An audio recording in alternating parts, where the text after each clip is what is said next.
Bonjour tout le monde, ici Julie. Donc, dans le cadre de mon défi de faire 10 vidéos pour le mois de janvier, une autre des questions qui a été posée dans le groupe a été concernant comment choisir des vrais aliments. Donc, j'ai trouvé que c'est une super bonne question, puis c'est quelque chose que les gens se posent souvent, donc ça me fait plaisir de vous partager ces informations-là. Donc, pour moi, dans le fond, manger des vrais aliments, ça devrait être des aliments qui n'ont pas d'emballage ou qui n'ont pas d'étiquette ou d'allégations nutritionnelles ou etc. Donc, pas d'additifs, pas de colorants, pas de sucre ajouté, etc.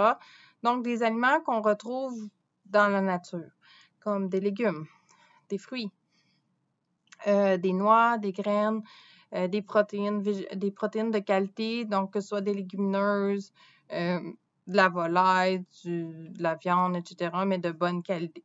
Donc, pour moi, ça, c'est vraiment des aliments non transformés, non modifiés, donc qui n'ont pas d'emballage, d'agents de conservation, etc.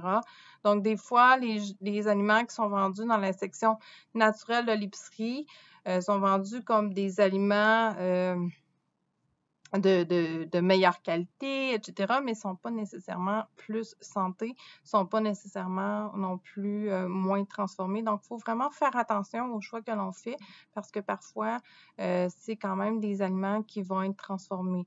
Donc, si on parle, l'exemple de biscuits, même si c'est des biscuits biologiques, ça reste que c'est des biscuits, ça contient du sucre, c'est transformé, c'est pré-emballé, etc.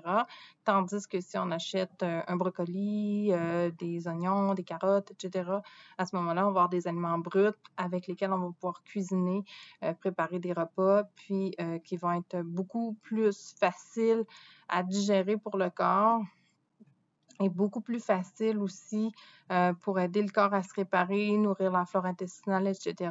Donc, quand on achète des aliments pré-emballés avec des additifs, à ce moment-là, ce que ça peut faire, les additifs, dans le fond, font en sorte que les bactéries ne se multiplient pas dans les aliments, puis certains additifs vont interférer avec notre flore intestinale. Donc, si on prend par exemple du pain, donc les pains d'aujourd'hui se conservent vraiment, vraiment très longtemps, alors que pendant mon enfance, quand on achetait du pain, après quelques jours, il commençait à avoir de la moisissure sur le pain.